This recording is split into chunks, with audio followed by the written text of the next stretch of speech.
It should be taken well. It should not go against the person. Yeah. And there should be space for people to, breathe. So shall we make a collection? Who would like to say? Let's make a collection of things that can be done, that ordinary people like ourselves can do to help our organization become more participatory. Now, she's just said 360-degree evaluation. Would you like... What? Appraisal. Could you explain to everyone, because some people may not know. Do you mind, Sunita? I don't want to put you on the spot. That means that if we have to submit, like if I as a manager, I have to submit my evaluation form, appraisal form to the head, then head form also comes to all of us. And similarly, those people whose appraisal form I am evaluating, to them, my appraisal form will also come. So that means that it makes everybody will evaluate everyone. So that means everyone has the chance to contribute. Do you do that? You do that? Who does that? That's very impressive that there are so many of you. In Action Aid you do it. Now look, can you, those of you who do this, because other people may want to ask you about it, could you stand up so that people know who they can go and see to ask about 360-degree appraisal? Can you stand up? We can explain later on. I know, but these are the people who can explain to the rest of you. You do it, 360 degrees. I didn't use the word 360, but I did what she did. Right, okay. I did what she said. Well, that's fine. So now... We can explain the process, how it gets worked out, the format and all the things. You can see who they are, and then you can ask them, and they will explain it to you. Okay, that's one. Thank you, Vinny. Now, another one? Have a brainstorming session of the group and exclude the top manager. How do you do that? Let's say the top management is the five of you, and you sit there for a brainstorming session, we just keep quiet. But if you're all out, we will discuss everything, and there is no joint, single responsibility fixed on anyone. But how do you exclude the senior managers? That's what you have come out with that. All right. Brainstorm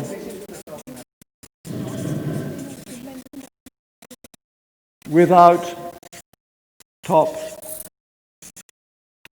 management. Is that clear? I'm using MGT. Brainstorm W without top management. Include some staff members in the board, executive board, governing board. Staff members on the governing board. Yes? Making everybody accountable. Collective decision making. Staff members on board. Right? Another one from some... Collective decision making.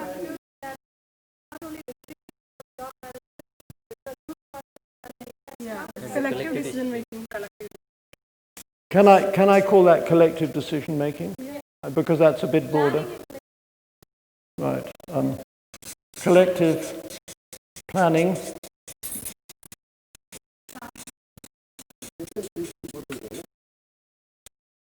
and decision making. Right? Transparency. So it's transparency in all sorts of ways. Minimum hierarchical level. Can you explain?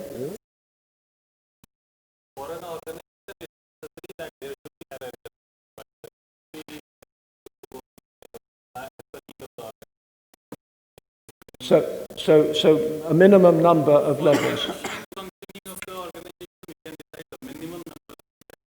So sometimes people call this a flat organization. Are you familiar with that? But minimum number of layers, of levels.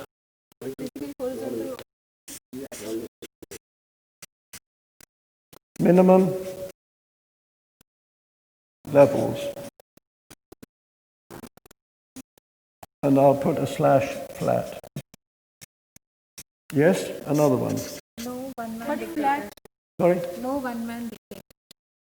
No one-man dictatorship. Would you expand that to person? I mean, we had Mrs. Thatcher. In often it happens that the management just collectively decides on the final thing. I mean, it has a close linking to collective planning, but then Yes, it was you said man. No, I mean, it's all right. It usually is a man. But I was saying we had Mrs. Thatcher in the UK. Well, no, all right. No, No one person says right. Then it will be Any of the board is just itself is not active. Use one man also. Active board will be a second. board also half of the time is governed by one person. yeah, I mean, if someone who's powerful will recruit to the board people who will agree with The them. active board is important. They will recruit friends and relations onto their board. You know, it happens a lot. They should get approval. Ensure that people are dedicated to their work. How do you do that? I don't know, but it's working in organizations where people have been doing it year after year without their own personality. And they have something to do it by own. Well, you know, there's a very crude way of expressing that, which is sack dead wood. Can I put that out? I mean, this is cruel, but sack dead wood. Sorry? Committees of the staff, which will be sort of binding on the executive. Staff committees. Say it's a purchase, you want to buy a vehicle. Say Yeah, okay. don't construct the building. Those staff committees will discuss that. And give you as well. You follow normal. Someone from the back. Yes.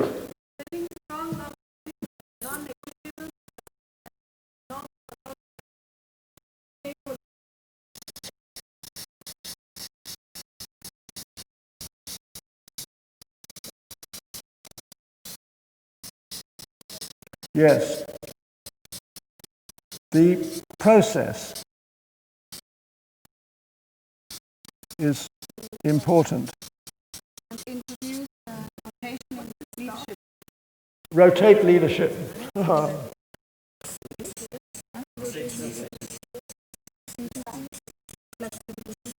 That's a good one.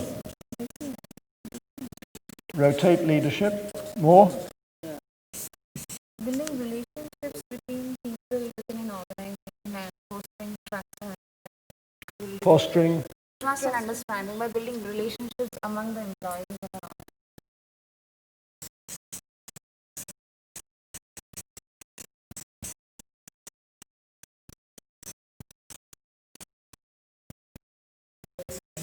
I think close relative working of the chief also would be wife or husband, a close relative working.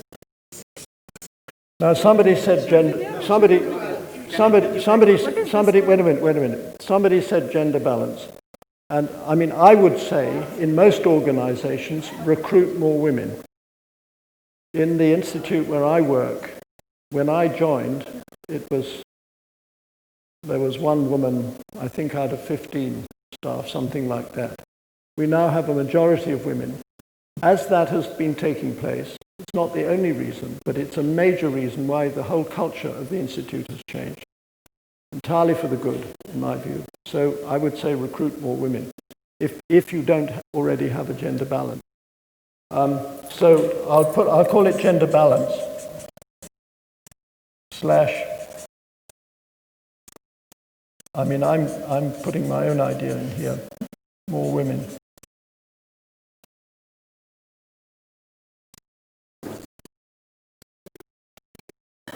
Anyone from right at the back? Sorry? That's very interesting. Have you done that? Could you tell us? Tell us how you did it. Could you? No, because it's really interesting. I haven't heard of this being done in an organization.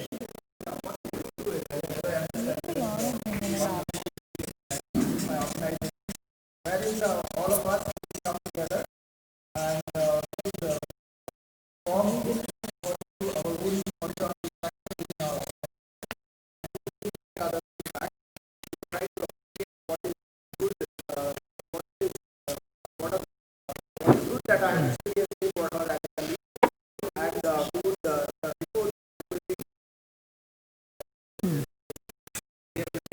Yeah, you would appreciate each other and at the same time you would suggest trying to be that one.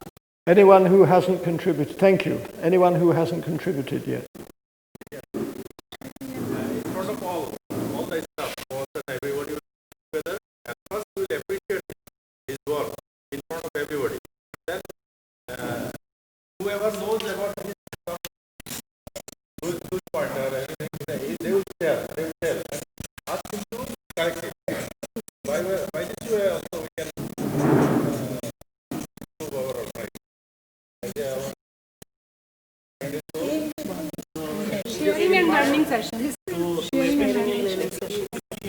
Somebody how to change the particular. What is good work? So that the staff will realize. Next year also appreciating for you to help. Yes, realize he or she can work more and very efficient. But how the organization will be go for particular Adopt practical practices. Adopt practical practices. Ethical practices.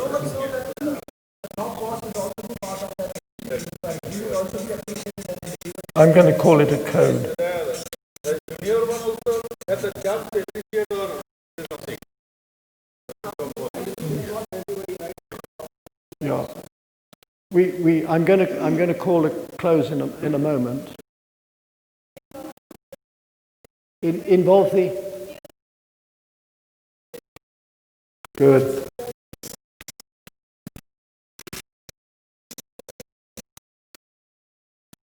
Parties, retreats, That will be a good. Once a year. Is it?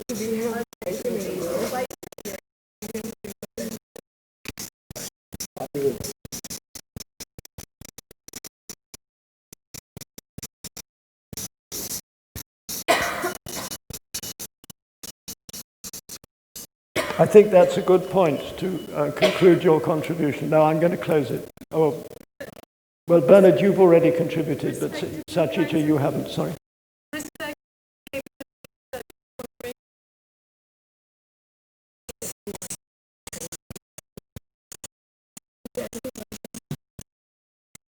I know.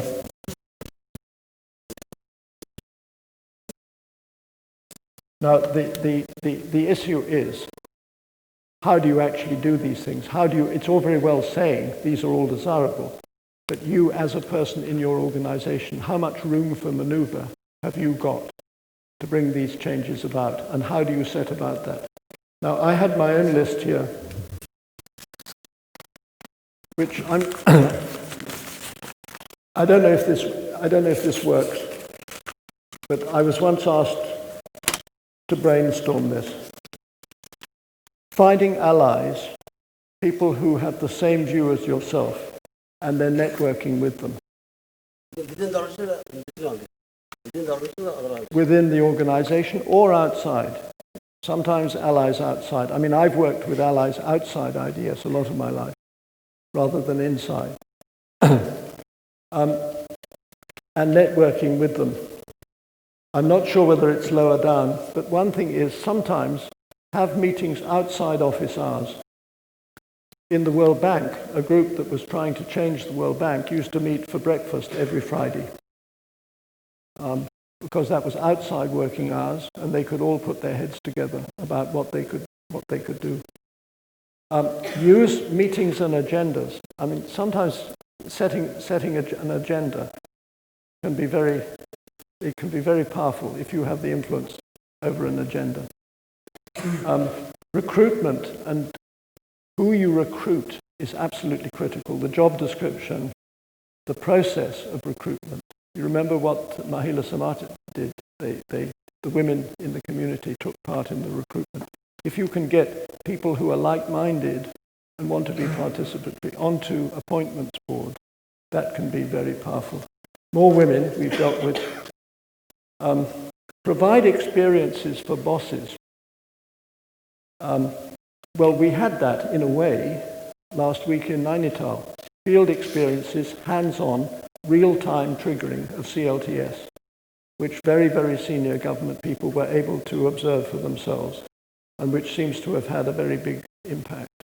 So providing experiences for the bosses who may be on a different wavelength is another thing. Climate surveys, I'm not sure, I think that was from ActionAid actually. These are surveys of how people are feeling, which can be anonymous.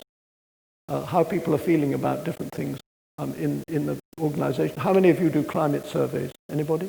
You do, yeah. The inclusion of so-called junior staff. It's amazing the capacities that people have who may be treated as peons or as being... I mean, drivers are the most extraordinary people very often. They're extremely knowledgeable. We all know this, but sometimes they're the best facilitators as well. I mean, we had this one. I mean, this was an ActionAid thing in Pakistan. The staff got fed up, absolutely fed up with facilitating so often because they were doing wealth ranking. So I said, well, what did you do about it? They said, we handed over to the drivers. They probably did a better job. A participatory process of generating a mission statement, which is the same as the code, which you've really had there, and the shared vision, which some of you mentioned. Facilitation training. This is bringing us to this afternoon. Facilitation training, training in facilitation. There are some very good trainers who train actually in facilitation. I mean, what we're doing here isn't a training in facilitation at all, but there are people who do that and do it extremely well. And I think we can have a question in our minds. If there was much more really good facilitation training, and if those who are bosses thought of their roles as facilitators and coaches, much more than they do as people who control and who give orders, would this transform our organization? And the last one is facilitate meetings. That's to say that meetings are not chaired in the way in which somebody sits at the end of a board table and more or less dictates and determines what's going on, but that any meeting which takes place is actually facilitated rather than chaired. Just a thought. So, well done with all this. If there's anyone who can stay behind for 10 minutes to help put some of these charts up for this afternoon and other ones which we need for this afternoon, that would be very much appreciated. On the CLTS thing, you can download the handbook if you want to from the website, and you can get other materials as well.